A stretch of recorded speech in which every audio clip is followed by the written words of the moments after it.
Érdeklődünk közben. Na? Nézd csak. És pucolja a csőrét. Ja, mit eszik? Ezt a lucerna, ami A itt lucerna? van. Az a fő tápláléka. Aha. Ja, itt vannak a izék. Na? Mi a vasak? Fóliavasak. Ezt szedtük széjjel. Aha, látom világítás. Meg úgy vettük át. Strossz.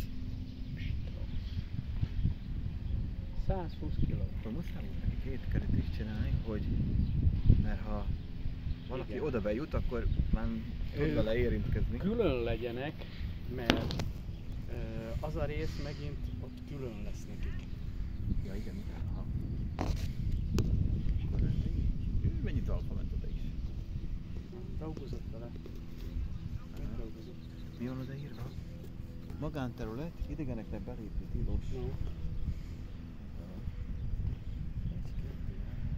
7. Két tojó, egy kácsér, amott egy kácsér, meg 3 tojó. Ja, ezek külön vannak? Igen. Miért? Egy kácsérre, hogy elég legyen a tojók, ne verekedjenek össze. Jaj, aha.